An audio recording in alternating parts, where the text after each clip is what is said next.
Takes it just a minute, sorry.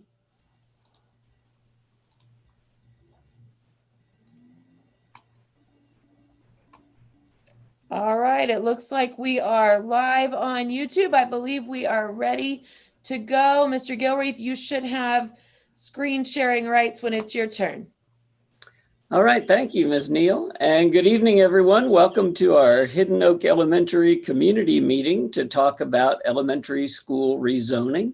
My name is Jeff Charbonnet, and I'm the Director of Research for the School Board of Alachua County. And speaking just prior to me was Kim Neal, who is our Director of Zoning and State Reporting. And together we serve as the chairs of a much larger committee of staff from the school board who have been looking at rezoning with the anticipation of opening the new elementary school, which doesn't even have a name yet. The new school will be out in the Oakmont neighborhood, and for now we're calling it Elementary School I.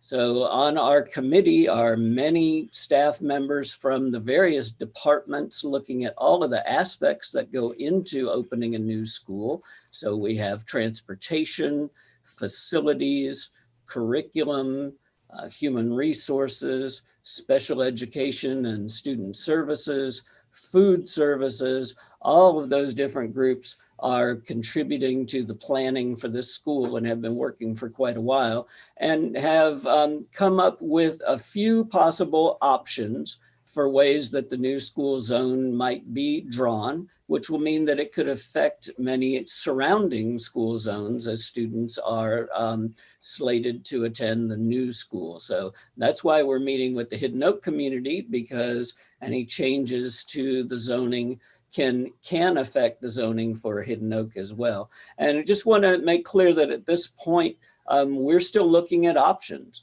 So we've developed 5 possible options, none of them being favored over any of the others, just potential options.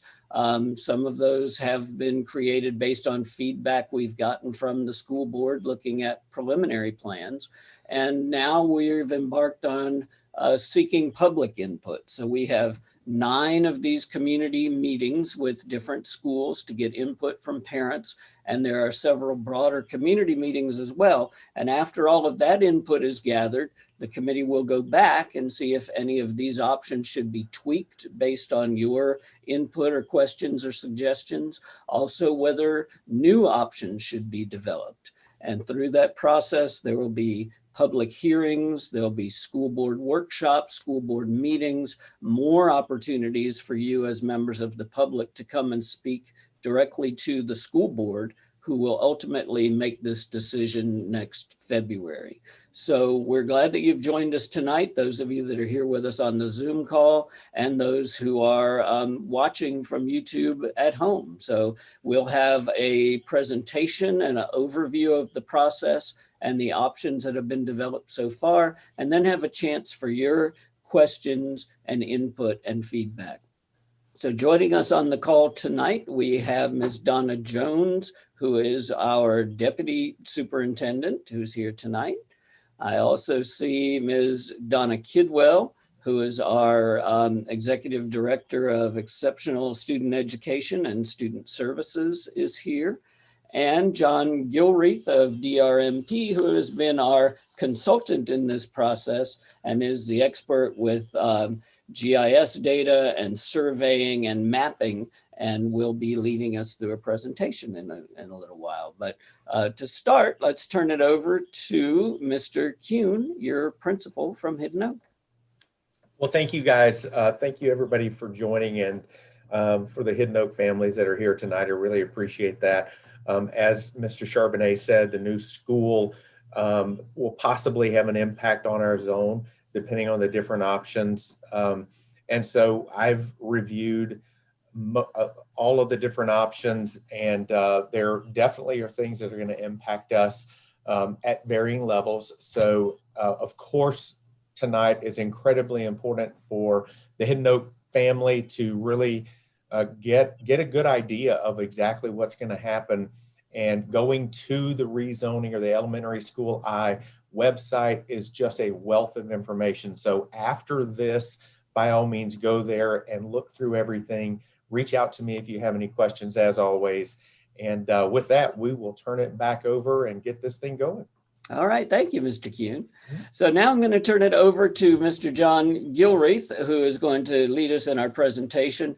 Mr. Gilreath is an expert with all of the data that's involved in this process and has looked at granularly down to where individual students live, looking at traffic patterns, looking at growth and development, and all of the factors that become important in making this decision. So without further ado, Mr. Gilreath, we'll throw it over to you. Thank you, Jeff. Can everybody hear me and see the screen? Wonderful. Okay. So number one, it is a privilege and an honor to be here tonight to speak to Hidden Oak parents. This is the beginning of the process, and I'm going to stress that throughout the presentation.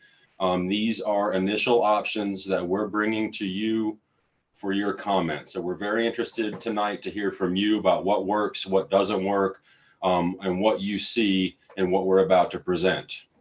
I've said this many times, but it's a community mosaic. It's not anybody's individual portrait. As Mr. Charbonnet mentioned, that there is no front runner for options right now. Ultimately, this is a decision that will be made by the school board. What we're doing is bringing these options forward, getting public input, and will ultimately provide recommendations to the school board for their decision. So with that, I'll get started and talk about an agenda. Now, this is going to be a very brief presentation because we want to spend the majority of tonight hearing from you. So we have about 50 or so slides to go through. Some of them I will go through a lot faster than others, especially if they don't pertain as much to specifically Hidden Oak. But we will give you enough time to talk about the different options, to answer your questions. And if we have to go back and review any of the material with you, we're more than happy to do that. Today, we're going to cover an overview of School I. We're going to talk about capacity issues throughout the district. We're going to talk about the planning considerations by the school district for School I. And we're going to introduce you to the initial options. And finally, we're going to have as much time as possible dedicated for an open discussion through our moderator. So I'm going to ask that you hold questions and comments until the end so we can get through 50 slides in about a half hour. I'll be moving fast, and then open it back up for discussion. So for a brief overview, Elementary I is located on 122nd and Parker Road in the Oakmont Plan Development, which was a subdivision where land was granted to the school board as part of the approval process of the subdivision.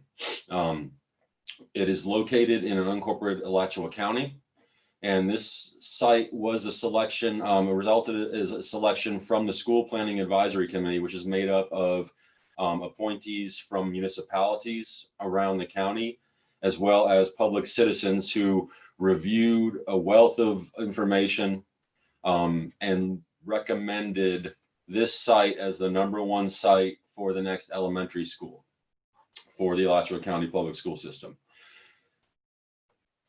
Eventually, this school is being constructed to hold up to 900 elementary school children. Now, that is a large elementary school, but the plan right now is to not open that at that full capacity. We'll talk about that in the planning considerations and some of the lessons learned from past school openings and why we don't want to do that.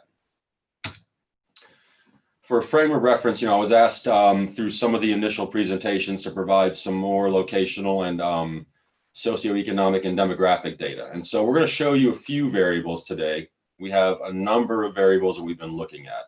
I'll start with just where the students live. We have over a half decade of information on student addresses. We have their race, gender, grade, current school attendant. We also have a wealth of programmatic information that I'll talk about in a little bit. But this is a density map of student locations. So we're looking for every other student location within a quarter mile of another student. This is district-wide, but I'm zoomed in on Gainesville and the area west of I-75, commonly referred to as the urban cluster, throughout the Alachua County Comprehensive Plan. This data includes public school students, charter school students, and homeschool students, but not private school students. So this is fairly comprehensive. It doesn't have everybody, but because we have over a half decade of information, we have a good idea about where students live, who they are, and we know the programs that students are enrolled for throughout the district. I was asked to provide more demographic information, and so we're going to show you just the percentage of the total population that is African American. We have this for all of the official census categories. There is a wealth of census information. It's all publicly available, but for the sake of time today, we're just going to show you this one so you get an idea of the population percentages throughout the district. And when we're focusing around I, you can see 0 to 10% of the total population is African American. As you move closer to I-75, east of Tower Road, south of Newberry, you can see that those percentages increase. Whereas on the east side of Gainesville, you have some of these census block groups above 76%.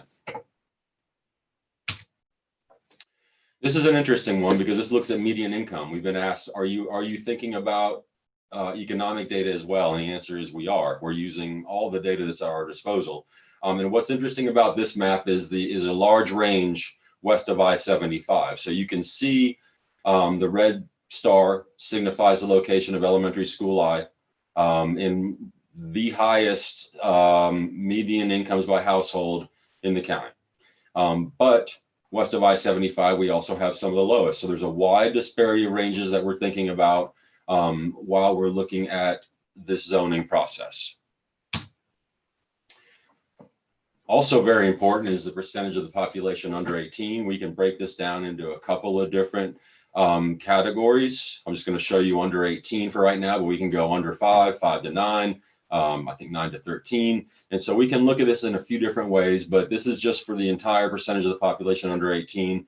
What this signifies to us is, the large percentage of young families and development that is occurring on the west side. We also have high percentages on the east side and in some of the municipalities throughout the county. So we definitely have a young growing population. We know that. What I also want to point out, this does not include the college students. So you can see the areas around University of Florida, just south of the Gainesville label, are blue, 0 to 10%. So we're not thinking about the college students in this. This is really of the school age, public school age children, or elementary, middle, and high school age children in the county. So I want to talk about capacity, and this is no surprise for anybody who attends a school on the west side, is that we have significant capacity issues throughout. You can see Hidden Oak in 2019 was at 103% capacity, surrounded by Meadowbrook at 114. You have Childs at 108, Wiles at 127. In some cases, children are eating lunch at 9:30 in the morning in shifts at some of these schools. Looking at 2020, this is a little bit different way to view the data, a little bit of a simpler way. We're looking at the threshold for school choice, 90%. So anything that is in red is an elementary attendance zone that is over that 90% threshold. Hidden Oak has gone up 112.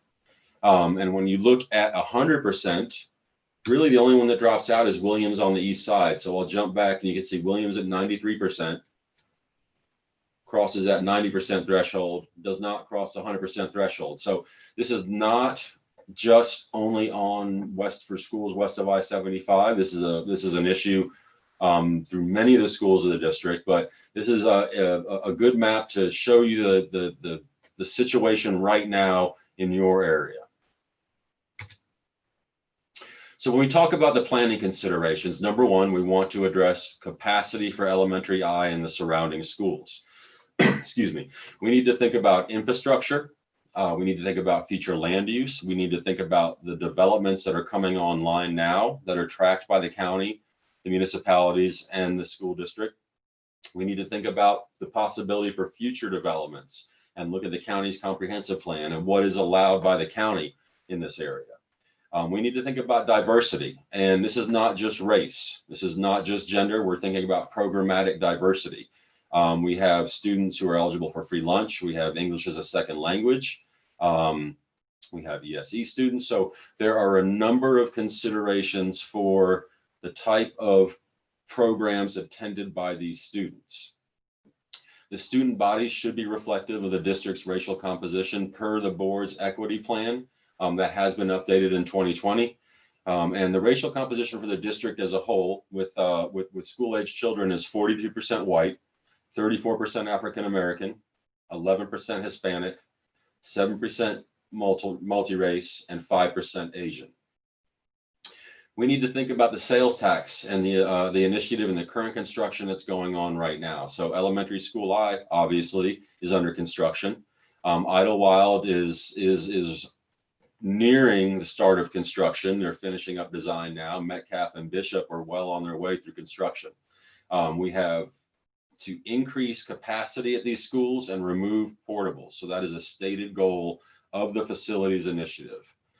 Renovation and construction of every school is planned. We need to think about that as we're doing these zones and what is planned for that school. So just like we want to have a representative student body at I, we want to avoid making any of the neighboring schools that we're going to be drawing students from less representative. I'll go back to the facilities initiative. One of the stated goals is to not have portables at Idlewild. And we'll talk about Idlewild coming up because it's an important consideration for this rezoning effort. We have transportation concerns along the major roads. That's not news for anybody who travels west to east along Newberry Road, along Archer in the morning, or who comes back in the afternoon east to west. And we want to learn lessons from the Meadowbrook opening. This was a large zone. This time around, we're incorporating more information on student locations, more information on land use and development trends. And we know that the large zone at Meadowbrook led to an immediate full capacity. And within 2 years, there were portables at a brand new school. And this is what we want to avoid as we are going through these planning considerations for Elementary School I. This is a section of the presentation that's garnered a lot of discussion. So I'm actually going to talk about Hidden Oak a little bit more based on some input we've gotten from the public that we really appreciate. But one of the things we think about is walkability. And that is really a word that is used in lieu of transportation. And so it is a policy that students who live further than 2 miles from a school are eligible for transportation. So bus service. And we determine that based on centerline distance of roads. We use E911 data from the county E911 department because that is used for life and safety measures. It's the most accurate data set for roads and addresses. And we also use student locations to look at where these students live in these areas. And so you can see I again as a red star. That's consistent throughout this presentation. Just east of the red star, you see the Wiles and Childs walkable zones. But if you go east of there, which is about the Tower Road area, over to I-75, south of Newberry Road, north of Archer Road, you see a large gap. And that is essentially an area of about 3,000 students that are, eligible in some way, shape, or form for transportation. So that is an issue, not only because of the density of the students, which I'll show you some more information on in a little bit, but the large number of logistics and the traffic concerns in that area. So this is something that we're thinking about. We're getting a lot of input on during these presentations, and we really appreciate it. We need to hear about your day-to-day as we make these decisions. Meadowbrook is a good one to start with because Meadowbrook has some things that are consistent throughout a lot of the schools in the district. Number one, it's overcapacity.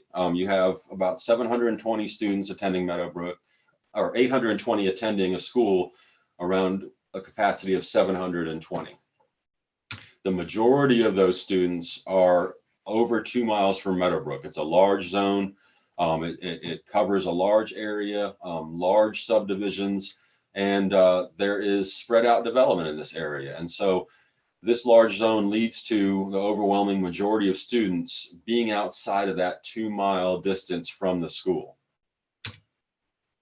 If every student who lived in the Meadowbrook zone attended Meadowbrook, you'd have over 930 students attending there. Meadowbrook is important because there's a lot of development occurring in that southern tail of Meadowbrook around Newberry Road, Town of Tioga.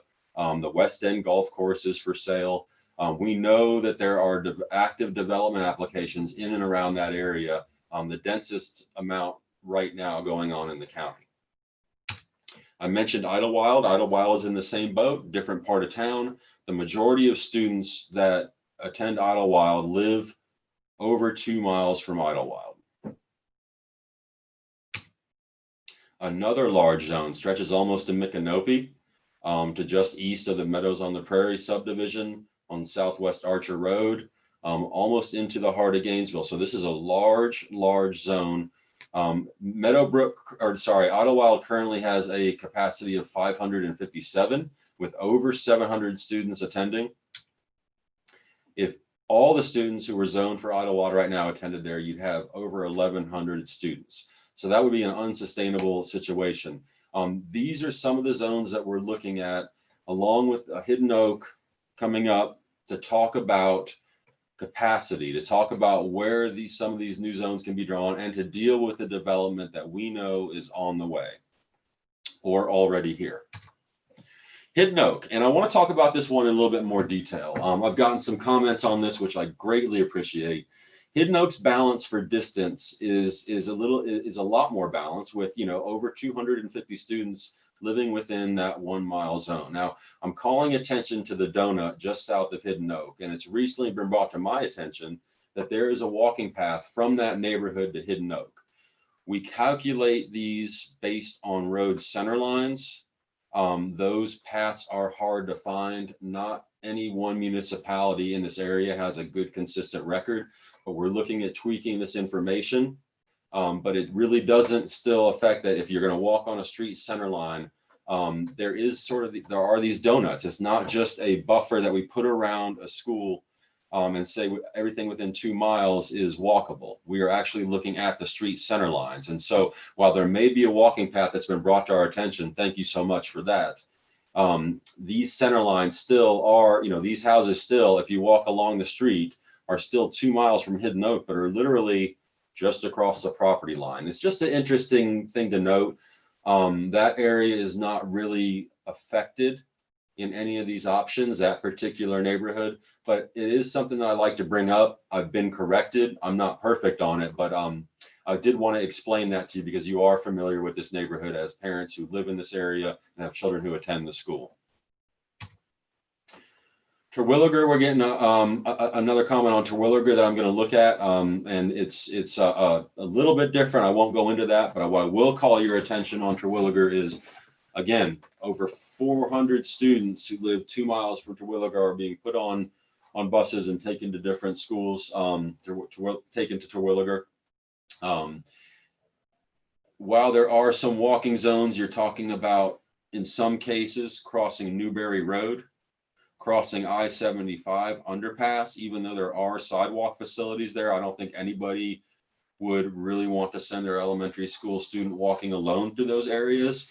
And so while these show, students who live in these distances from the schools, there is a hazardous walking waiver that our transportation department uses for areas without sidewalk facilities or having to cross these major roads that do make students eligible for transport. So please keep that in mind too.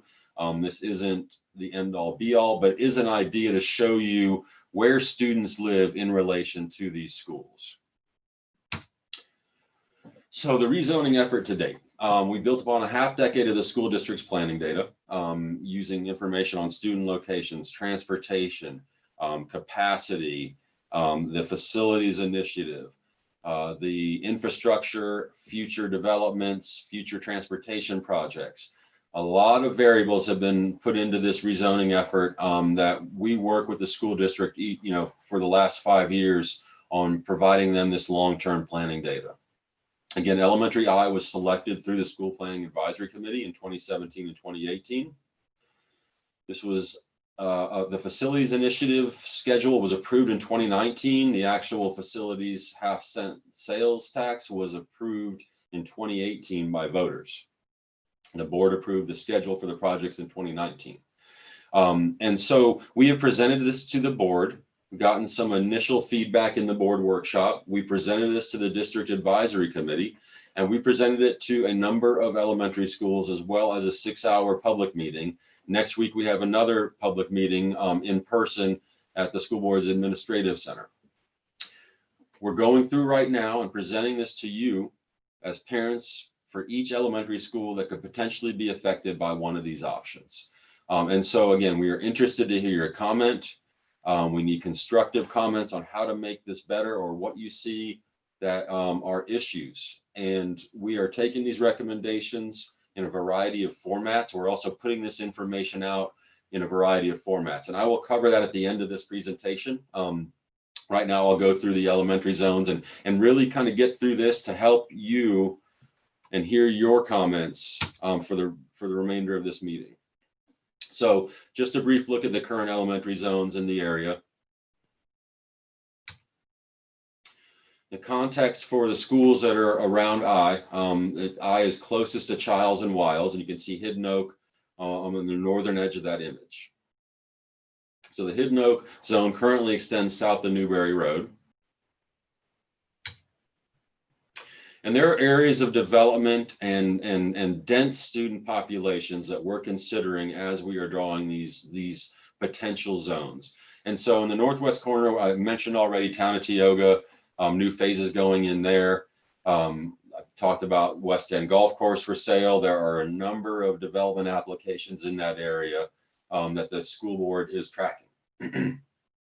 When you look at the area around Southwest 20th, Southwest 24th, commonly referred to as SWAG, there is a dense population of apartment complexes there with students who are being currently taken over to Terwilliger. Some of them attend Hidden Oak. There's also an enclave for Childs Elementary in this area. When you look at the corner of I-75 and Southwest Archer Road, that's Celebration Point, but that has Oak Park Village, the Reserve at Kanapahal. There's a dense population of students there. And as you go down Archer Road, you hit the Palms, Mentone, Longleaf. These are, groups of 200, 300 students that we're having to consider, and any combination of these could fill up an elementary school on their own.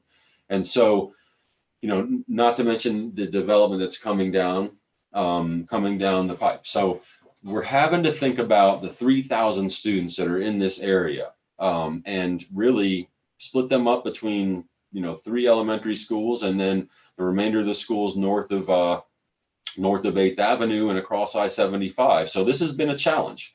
We're needing to think about demographics as well as programmatics and transportation, and we need to think about your day-to-day as parents. And so I'm going to jump into option A first.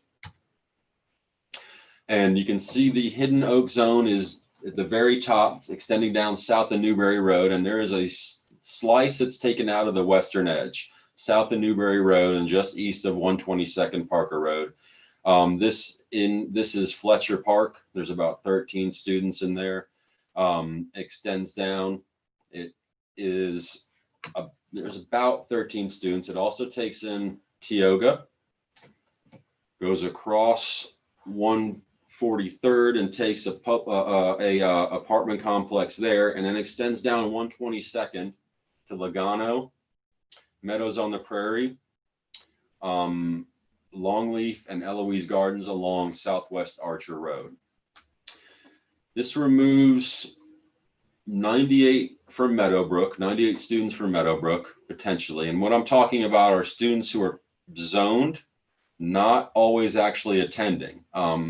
We're using students who are zoned for these schools as the long-term planning tool. And so this would remove 98 students who are zoned, potentially attending Meadowbrook. It removes 269 from Wiles. This does not remove any students from Idlewild, one of the stated planning considerations for this process.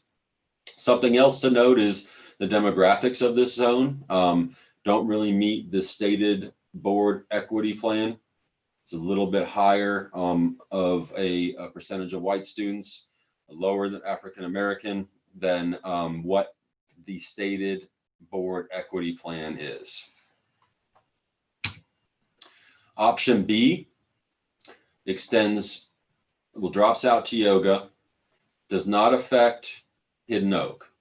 So option B stops at that Hidden Oak southern border, extends down, takes in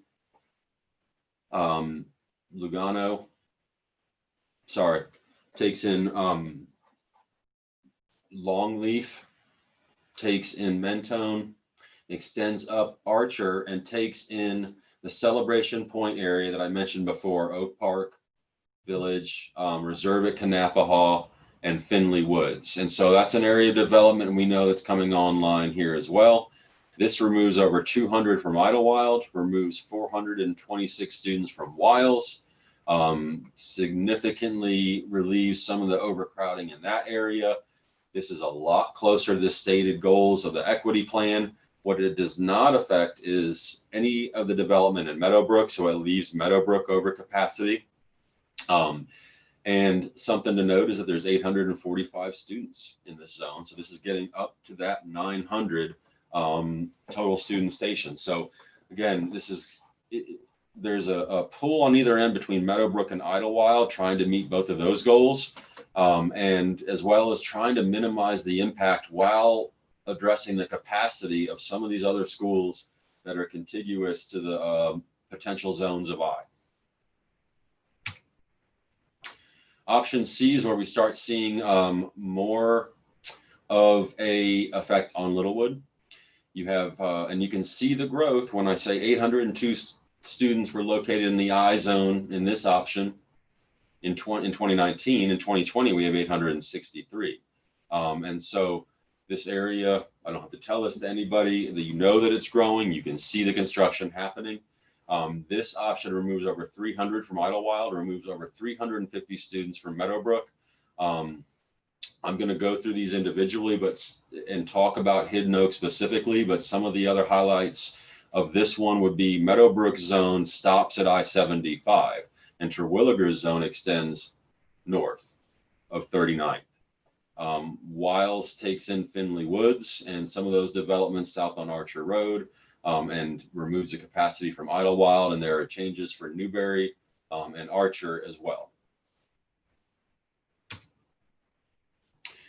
I'm going to move through these fairly quickly. If you want to go back and look at any of these, they're available online. Everybody's getting the same presentation, with the exception of maybe some of the input that we've gotten, but we haven't changed any of the graphics. We are taking input as we go through this for final considerations at the end. And this is the Hidden Oak zone for option C. And so this removes, Fletcher's Park, Hampton Ridge, Fort Clark Forest go to I. These areas south of Newberry Road in the original Hidden Oak zone. This option also bumps the potential zone students for Hidden Oak up to 812. You can see the potential demographics for the students who may attend Hidden Oak for option C. We've gotten some good comments from some of the subdivisions, neighborhoods, I should say, east of I-75 that say, hey, we can walk to Hidden Oak. We can ride our bike to Hidden Oak. There's a sidewalk crossing I-75. We would like to be zoned to Hidden Oak. And so we are getting some comments east of I-75 regarding Hidden Oak. But you can see in this option, the areas south of Newberry Road that would then be going to C, or I, I'm sorry, too many letters.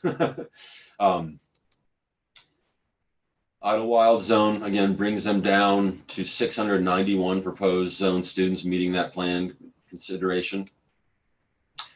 You can see the Meadowbrook zone extending further west and being cut off at I-75. Still taking in the development we know is coming along 143rd, town of Tioga, just south of Newberry Road there. Move through Newberry. You can see the Terwilliger zone expand north.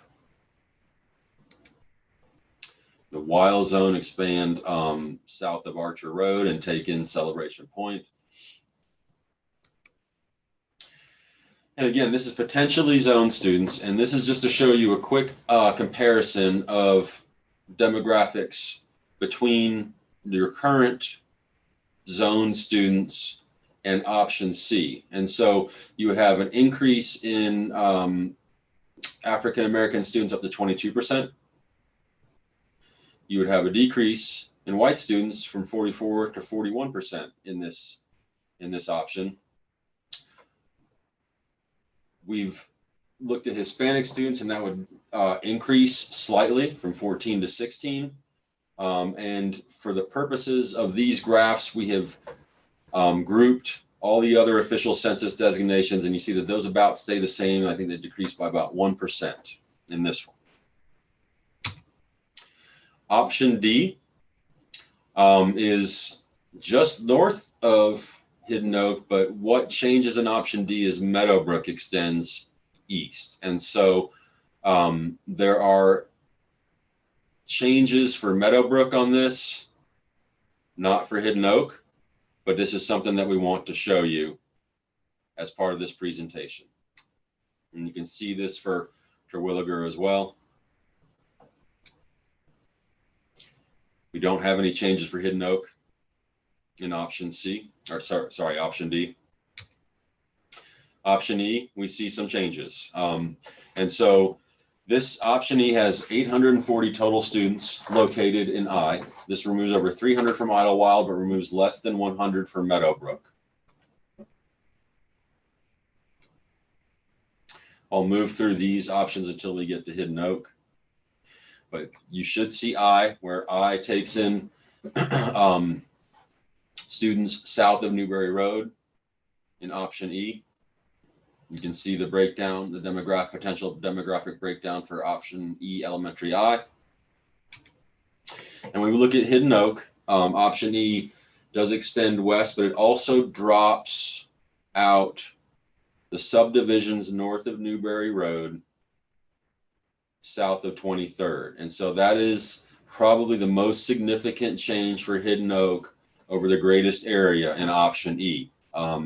This, while you're seeing it, it also extends and removes the Hidden Oak enclave that exists right now in the Southwest 20th Ave area. And your proposed zone number of students decreases, by about 8, which, for statistical purposes really isn't that much of a difference there. But this is one to note for Hidden Oak because of the significant change on that northwestern edge. I'll move through Idlewild.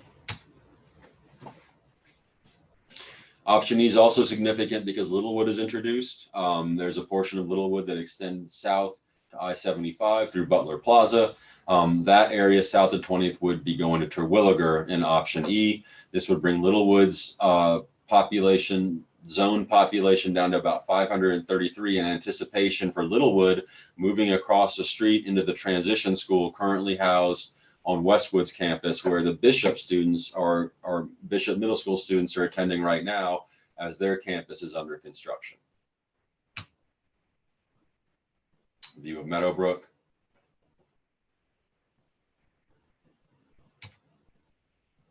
Newberry. Terwilliger extending down to Archer.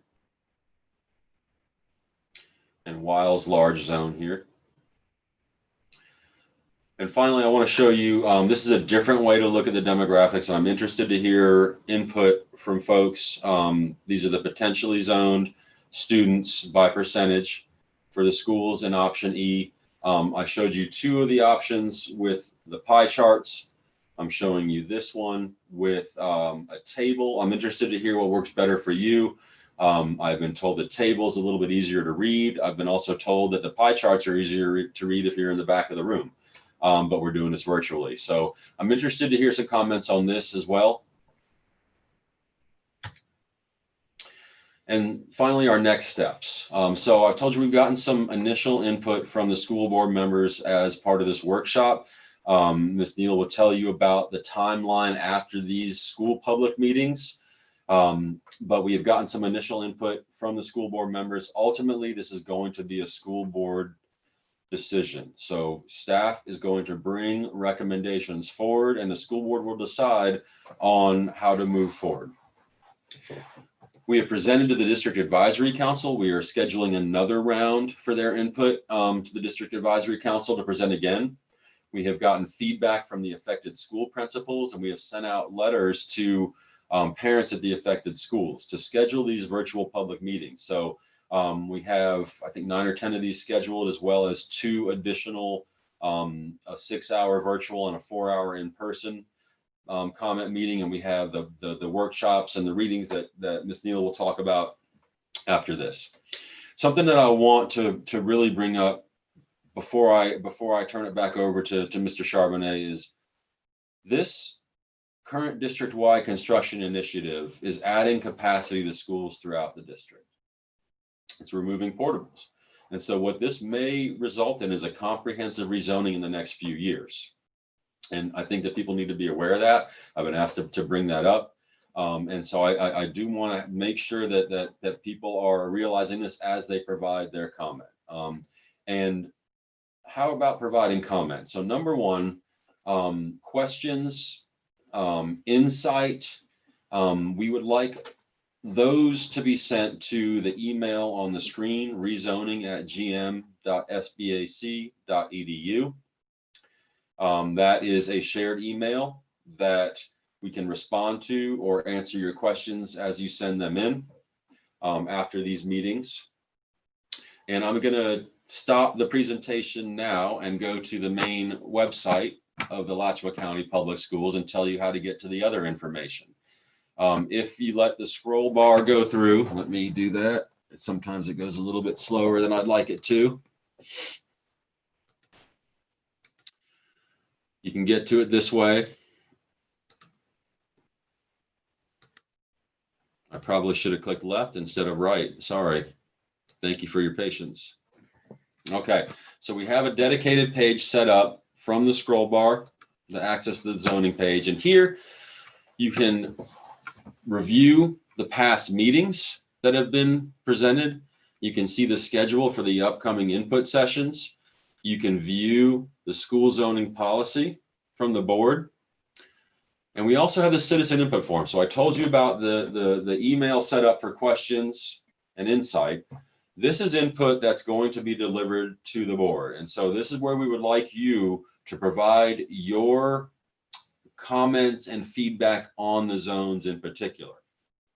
So on this Google input form, we have your email address, your name, your physical address, if you're a parent, employee, or a resident, or other, your opinion of each zone, the school zone you reside in, and then additional comments or questions.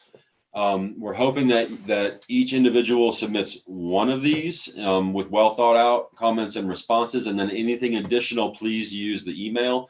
We are compiling these to present to the school board from the input form, and the email is there for additional input.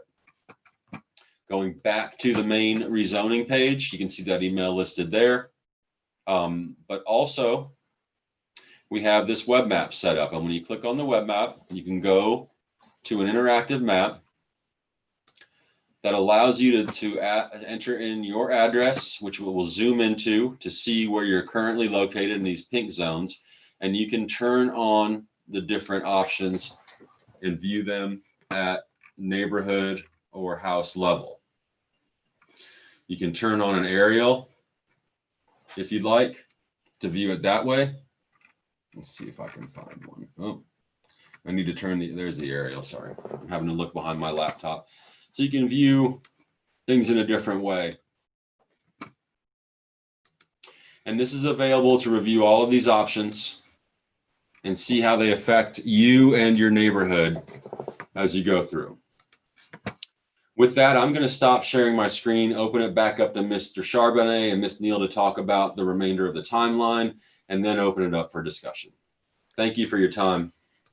Thank you, Mr. Gilreath. A very thorough presentation, lots of very important information for us to digest. And it was hinted that Ms. Neal might give us the calendar of upcoming opportunities for community input.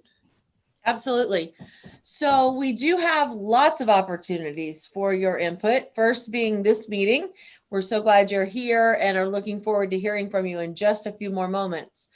Additionally, we have a in-person session scheduled for next Wednesday, November the 4th, from 4 o'clock to 8 o'clock. That will be an opportunity where you can come and speak to us personally if you would like to do so. And that will be held in the boardroom at the district offices. Again, that's at 4 o'clock next Wednesday, November the 4th. From there, we're going to finish our community meetings. Those go through November 12th. And then from there, our group will be talking, the district work group, and the next opportunity to actually speak to the board and the board members will be on December 1st at a public hearing or a public workshop. So that will be your opportunity not only to share with us, and we'll be there listening as well, but to actually talk to the board about your thoughts. From there, the first reading of the anticipated policy will go to the board on December 15th. In the middle of January, there's another public hearing for members of the community to talk to the board, with the final reading of the policy and, of course, community input at the board meetings, with the decision to be made by February 2nd. So we will have everything done with that goal of February 2nd. So everyone will know their zone school for next year. And then we will go into our work of getting all of that into the system, into transportation, into Skyward for zoning purposes, into the zoning exception applications, and all of those things that will come over in the spring. So February 2nd is kind of that final deadline where the board will do its vote. All right. Thank you, Ms. Neal. Thank you. Well, we are poised now to hear your questions and input and ideas, concerns, suggestions. I see about 15 people here with us on the Zoom call, and I'm sure others watching live on YouTube. If there's anyone on YouTube that would like to make a comment, feel free to jump over to the Zoom call as well. With a group of this size, I think we can just take turns. So if there's anyone who would like to make a comment now, please unmute yourself and you can have the floor.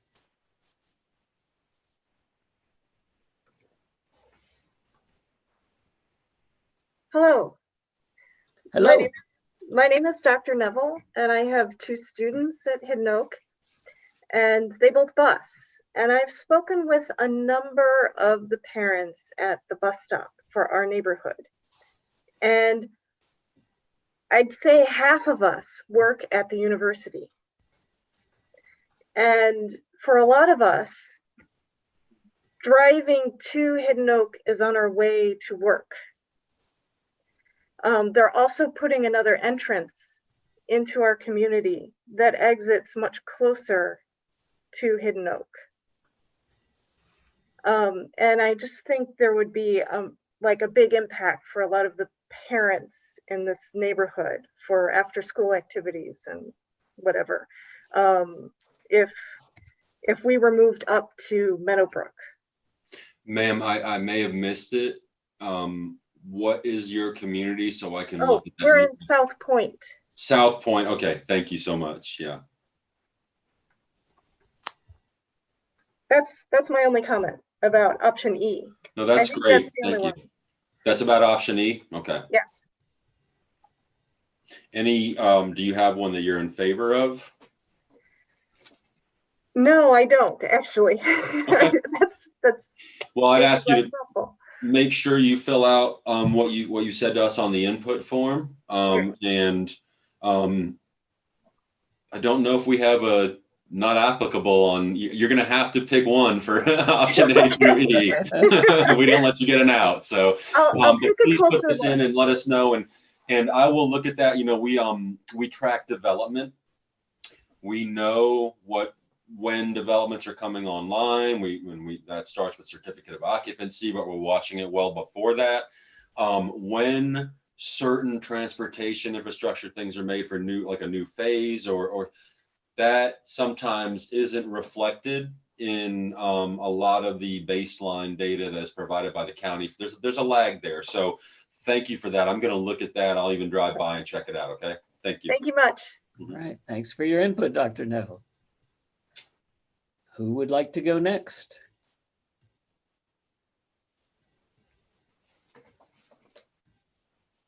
Feel free to unmute, turn on your camera, and share your comments. If you're more comfortable, you're also welcome to use the chat box, and I'll be monitoring that and can read out the questions as well.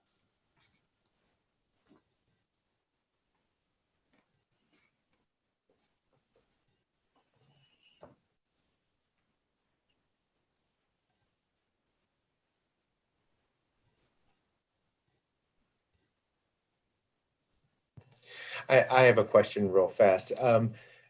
You mentioned a number of neighborhoods that in option C that are kind of below the Newberry Road area as we're looking at the map, and I didn't catch the names of those. Yeah, sure. Run through those areas. Yeah, and let me, I'll share my screen again.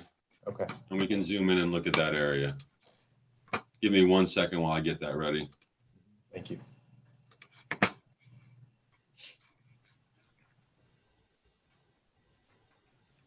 Are you going to bring up the web map, Mr. Gilreath? I am. I'm just getting it ready. Okay, it'd be a good chance to demo some of the functionality of that map. Sometimes they don't have the subdivisions labeled, so we'll just have to look at these areas. And let me go ahead and share my screen. Let me move the here. Okay, can everybody see that? Okay, so in pink we have the current Hidden Oak zone. And so really what we're talking about are these areas right here. So I'll turn these options on, move this over a little bit and zoom in. So Newberry Road, 26, 122nd. So when you see option A, it is this area here. I think this is a urgent care right here. And then this is, I believe, Fletcher's Park. Gloria's Way.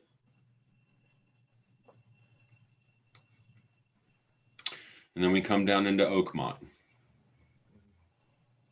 And then the location of School I in the granted land from Oakmont, just across the street from Diamond Sports Park. So this follows parcel boundaries and considers the streets in that area and where people are able to get out from their subdivision. You also have some individual homes in this area set back off the street. Now, option B does not take in that area. So here's option A, on and off. And option B stops and does not affect Hidden Oak. So it stops at 8th. Mm-hmm. Option C, again, Fletcher's Park, and then it runs along to about, this one is, I believe, Fort Clark Forest. I could be wrong on that. I also have Hampton Ridge, I believe. Yeah. I have to go on Street View and figure out the name of them all as I go through. I'm not the subdivision expert, but it's essentially between 122nd and 91st. Right. This area right here that would be currently zoned to Hidden Oak in pink would then go to I. Gotcha. And then we also pull in, if you could go back to C just real fast. Sure. And then it looks like we also pull in a new section that is right where your cursor is. Right here. Yes. Yes. Yeah. Mm-hmm. Mm-hmm. Gotcha. Buckingham West. Yeah.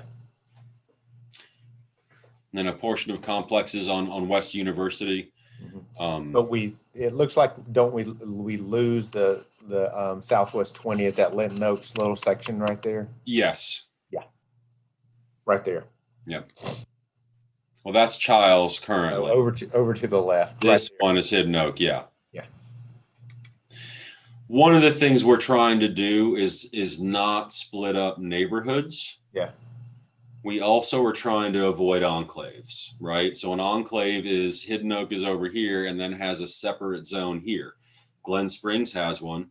Childs has one. We're trying to avoid enclaves as we're through this process. So let's zoom out some more. And this is available again online. You can get on this and look at it at your leisure. And it's a tool that can really help you figure out all the changes in your area. Here's D. Again, not many changes for D. It is that Terwilliger Meadowbrook play right here from 39th to 23rd in D. Now E is where we see South Point and these subdivisions coming out of Hidden Oak. Gotcha. Going to Meadowbrook. Okay. And so I will go and look at these different connections because that is the type of input that we need and that we're craving from you all. Thank you for that, Dr. Neville, again. And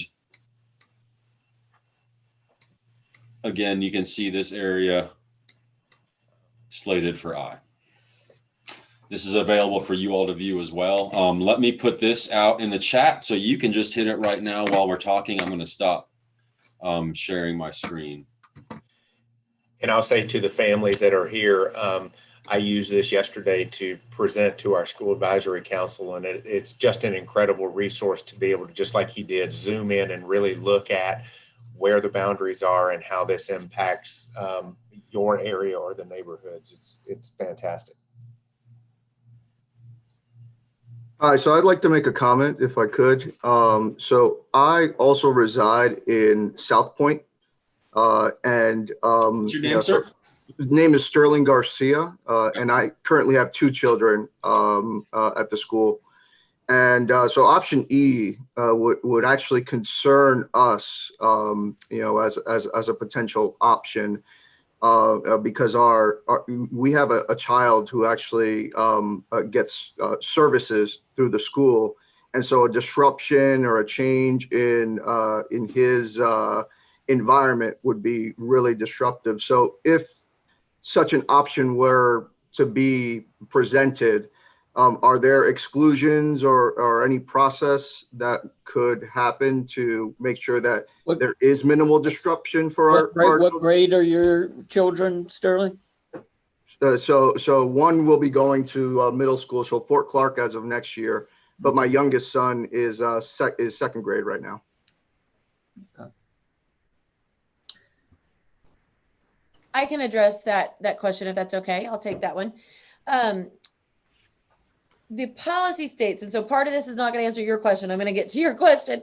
Our policy does state that students who are going into the last year at the school in a year of rezoning, so students who are current 4th graders going into 5th grade for next year, would be able to request a zoning exception, pretty guaranteed that would be granted. It would just be a request that would have to be made. It's not an assumption that it will automatically be done, but it is a request that you could apply for, and then we would grant that for 5th graders.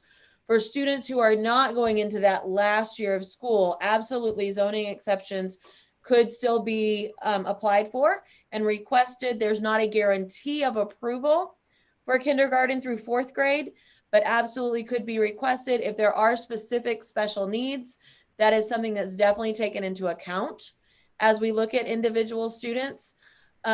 So, if that's the rationale and there's that definitive rationale, we do look at that and we read those very specifically. Another option that may be in place, depending on the different needs of your child, as well as any of the other children in the school, if they are on an IEP plan, they're a special education student or a 504 plan, then they would also potentially qualify under the McKay Scholarship, which is done through our student services and ESE department.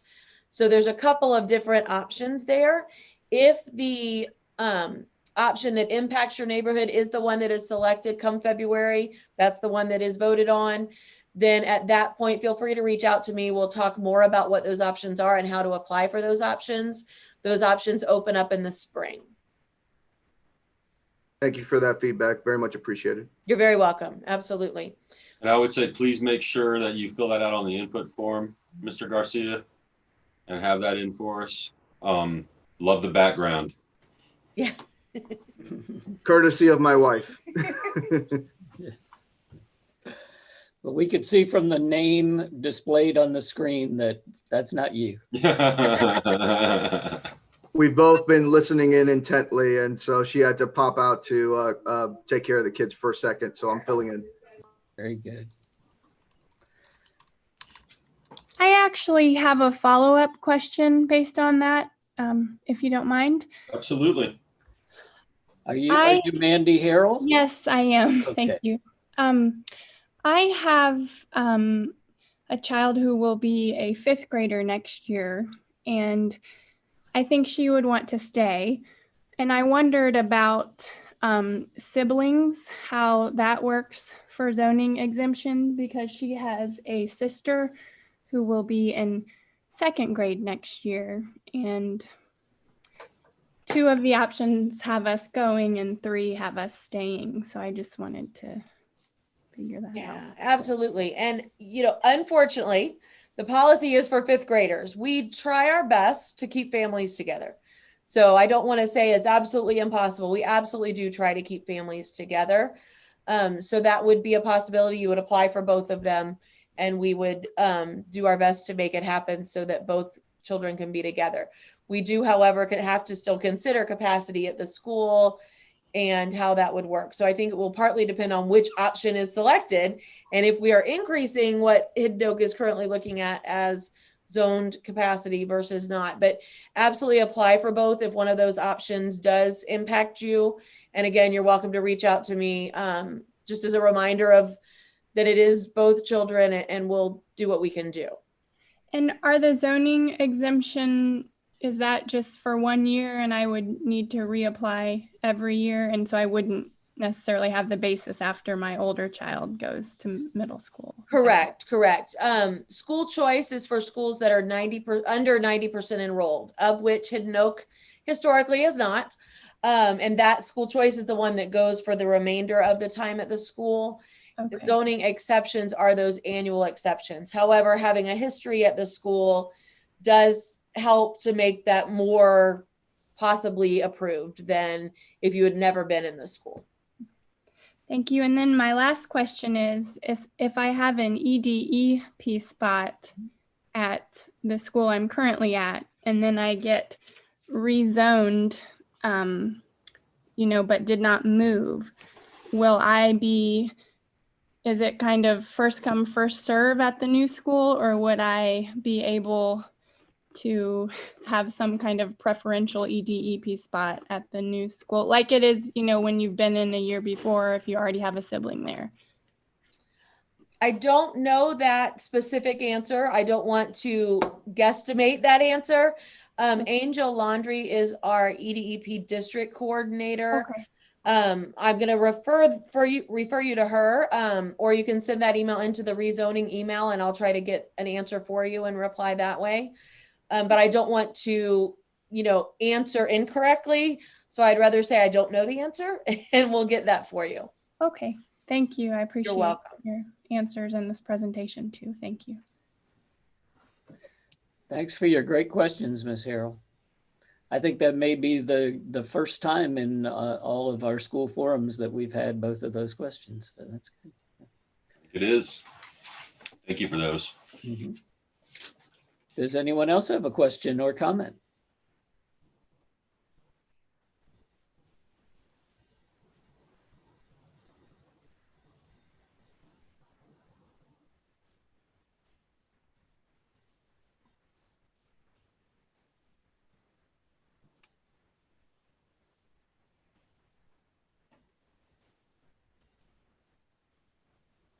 If no one else has a question or comment, we'll move toward wrapping up the meeting, but we don't want to do that if someone has something that they've been wanting to ask or share. Jeff, it may be a good time to bring out your thesis for a brief history lesson again. That was fascinating. I will share a comment, and this comment was sent in the chat box to me. Just thanking everyone for the hard work getting all of it ready and appreciating the detailed information. So team, I wanted to make sure you heard that. Thank you all. That means a lot to us. All right, last call for questions or comments. Okay. Well, I would like to thank everyone for attending, and we'll turn it over to Mr. Kuhn to close us out for the evening.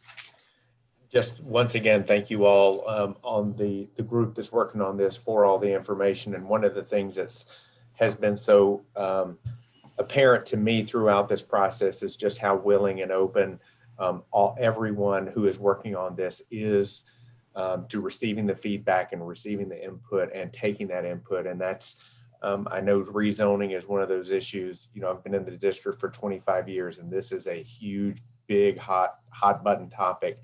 And I hope everyone really understands how different it is this year with the input that you all are asking for and are taking, and that's just impressive. So thank you, and thank you to the families who have participated and asked those questions. Again, if you have any questions, just feel free to call, email, or stop by, and I'll do my best to answer them for you as well. So just you all have a great evening. Thank you. Good night. Thank you all. Have a great evening.